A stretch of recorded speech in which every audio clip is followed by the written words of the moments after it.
are many, but the truth is one. You can't cross the sea merely by standing and staring at the bottom.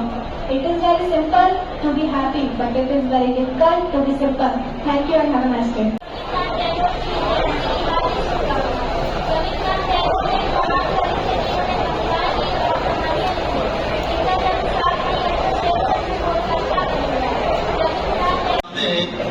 ऐसे महान पुरुष रविंद्रनाथ टैगोर जी का जन्मदिन है।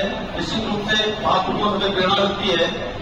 आइए आज के दिन उनको स्मरण करते हैं। मैं सर्वप्रथम आदरणीय प्रधानाचार्य से आग्रह करूंगा कि उनके चित्र पर माल्यार्पण कर सफल नहीं हो सकते।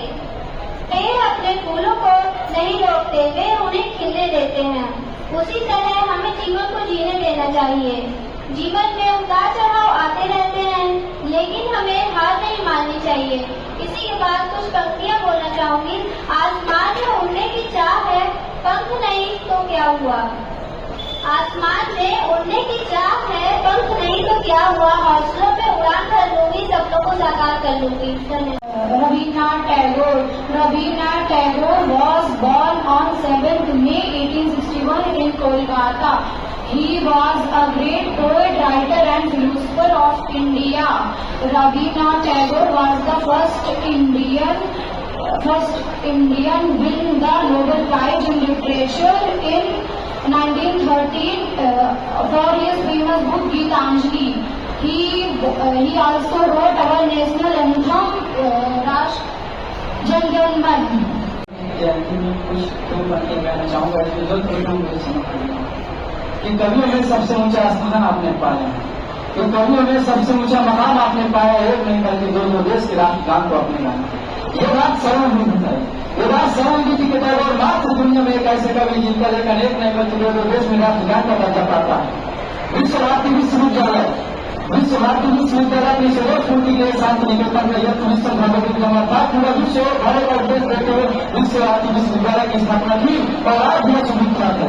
हम लोग कहते हैं कि गुरुदेव एक महान कवि और महान शिक्षक भी, लेकिन आज मैं आपको बता दूं गुरुदेव एक महान देशभक्त भी।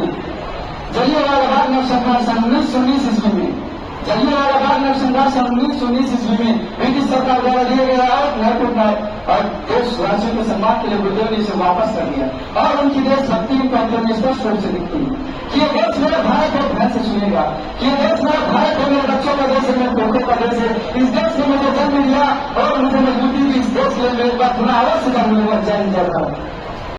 जिन्होंने 2200 से अधिक कविताओं की रचना की और 300 से अधिक आर्ट वर्क किए। इन्होंने 34 से अधिक देशों का भ्रमण किया था। जिस समय शायद भारत का कोई भी व्यक्ति अपने क्षेत्र से ही नहीं निकल पाता था। रविन्द्रनाथ टैगोर जी का जन्म 7 मई सन 1861 को बंगाल के जोड़ा साम्बो नामक स्थान हुआ था। इनके पिताजी का नाम देवेंद्रनाथ ठाकुर और इनकी माता जी का नाम शारदा देवी था। ये जब छोटे थे तो इनके माता जी का स्वास्थ्य कभी भी अच्छा नहीं रहता था, जिस कारण इनका पालन पोषण इनके नौकरों द्वारा किया गया था। ये कहते हैं कि मेरा बचपन सर्वोत्कृष्टता यानी नौकरों के शासन में हुआ। जब ये 11 बच्चे थे तो इनका उपनयन करवाए गए, उपनयन संस्कार, और उसके बाद ये अपने पिताजी के साथ भारत के भ्रमण में निकल गए। सबसे पहले ये अमृत सरकेश्वर मंदिर में 1 महीने तक रहे। ये बताते हैं कि मेरे अंदर काव्य लिखने की प्रेरणा अमृत सरकेश्वर मंदिर से ही हुई थी। वहाँ जब कभी मैं अपने पिताजी के साथ जाया करता था तो वहाँ के भजनों और कीर्तनों को सुनकर मेरे अंदर काव्य के प्रति प्रेम जागृत होता था। और जब कभी वापस लौटते थे तो मेरे पिताजी मुझे काव्य के बारे में बताते थे। बाद में ये पहाड़ी क्षेत्रों में डलहौजी घूमने गए। वहाँ पे इन्होंने उपन्यास, साहित्य, आत्मकथाएं आदि लिखनाएं पढ़ी में लिखे जाते हैं। कुछ लोग सिर्फ जीते नहीं बल्कि दुनिया को जीना सिखाते हैं। ऐसे ही एक महान व्यक्ति थे रविन्द्रनाथ टैगोर, जिनकी कलम सिर्फ शब्द नहीं लिखती थी बल्कि लोगों के दिलों में सोच, भावना और प्रेरणा जगाती थी। सोचिए एक छोटा बच्चा जो स्कूल की 4 दीवारी से ज्यादा खुले आसमान में पेड़ों की आवाज और चिड़ियों की आवाजों से सीखना पसंद करता था, और यही बच्चा आगे चलकर भारत की पहचान बना। उनके मन में देश के लिए गहरा प्रेम था, इसीलिए उनकी अनेक कविताएं राष्ट्र प्रेम पर आधारित होती थी। 1905 में जब ब्रिटिशों ने बंगाल का पार्टीशन कर दिया था, तब उन्होंने एक गाना लिखा था अमर सोनार, जो आज के दिन बांग्लादेश का राष्ट्रगीत है।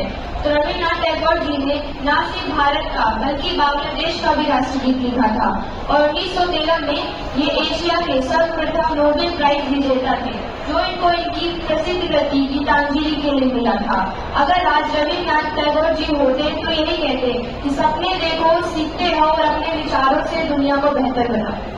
आखिर चार हो तो तीन अमर हो जाते हैं, जो देश के लिए जो सदा अमर कहलाते हैं। आज मैं आप सभी के सामने एक ऐसे महान व्यक्ति को मैं अपने विचार प्रस्तुत करने जा रही हूँ, जिनका नाम भारतीय संस्कृति, साहित्य और कला के इतिहास में अक्षरों में अंकित है। वे केवल एक कवि नहीं थे, बल्कि एक दार्शनिक, शिक्षाविद, संगीतकार, चित्रकार और राष्ट्र निर्माता भी थे। हम बात कर रहे हैं रविन्द्रनाथ टैगोर की, जिनकी जयंती हर वर्ष बड़े सम्मान और गर्व के साथ मनाई जाती है। रविन्द्रनाथ टैगोर का जन्म 7 अप्रैल 1861 को कोलकाता के एक प्रतिष्ठित और सांस्कृतिक रूप से समृद्ध परिवार में हुआ था। उनके पिता देवेंद्रनाथ टैगोर एक महान दार्शनिक और समाज सुधारक थे। बचपन से ही टैगोर जी का सुझाव साहित्य और कला की ओर था। उन्होंने प्रारंभिक शिक्षा के साथ अध्ययन करके ज्ञान अर्जित किया और बहुत कम उम्र में ही कविता लिखना शुरू कर दिया था। टैगोर जी का जीवन अत्यंत बहुआयामी था। वे एक ऐसे रचनाकार थे जिन्होंने अपनी लेखनी के माध्यम से समाज, प्रकृति, प्रेम, अध्यात्म और दर्शन, भक्ति के विषयों में अत्यंत सुंदर और प्रभावशाली ढंग से प्रस्तुत किया।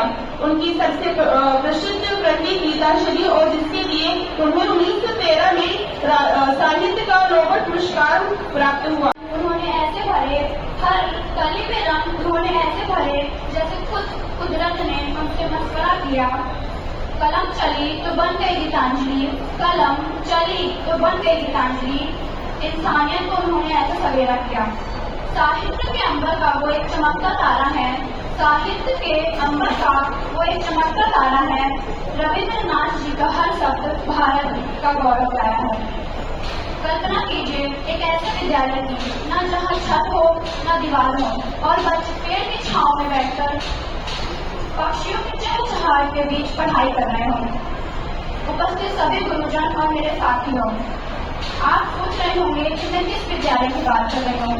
यह कल्पना की महान व्यक्तित्व की, जो पूरे पृथ्वी को अपना घर मानती थी। मैं बात कर रही हूँ गुरुदेव रविन्द्रनाथ टैगोर जी की। इन्होंने बहुत बड़ी बात कही थी, सिर्फ किनारे खड़े होकर पानी देखने से समंदर पार नहीं कर सकते। अक्सर हम उन्हें जनगण मन के रचयिता के रूप में भी जानते हैं, लेकिन क्या आप ये जानते हैं कि 60 वर्ष की उम्र के बाद रविन्द्रनाथ टैगोर जी ने पेंटिंग करना शुरू कर दी थी। यह हमें सिखाता है कि सीखने और नई शुरुआत करने की कोई उम्र नहीं होती।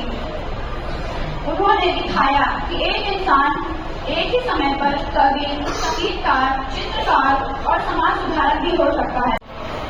कोई ऐसा है जो उनके अंदर कितनी स्किल्स थी, कौशल थे, उनको एक बार में बता सकता है कोई?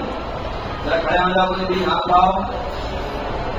ऐसा कोई भैया बहन जो रविन्द्रनाथ जी की स्किल्स, खूबियां, टैलेंट को बता सकता है उनके अंदर कितने टैलेंट है। अच्छा, अपने में से कितने लोग आर्टिस्ट हैं, कलाकार, जिनको पेंटिंग करने का शौक है? आप बताइए।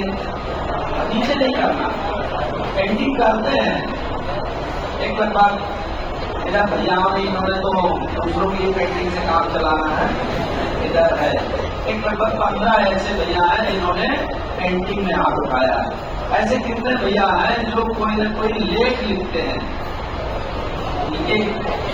और कहानी हाथ रहेगा, अपने उद्गार लिखते हैं किसी भी विषय पर। एक और कोई है, 2 बहुत अच्छा, 3 लेख लिखने वाले बहुत भैया, नीचे हाथ तो।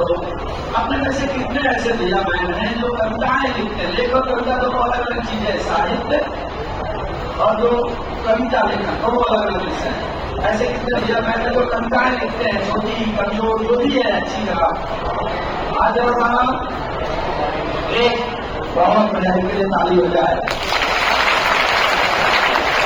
एक भैया है जो कविता नहीं लिखता है। अपने में से कितने ऐसे भैया हैं जो भविष्य में शिक्षक बनना चाहते हैं। सभी चाहते हैं कि हमारे यहाँ टीचर बहुत अच्छे हों, लेकिन तुम में से कितने हैं जो शिक्षक बनना चाहते हैं?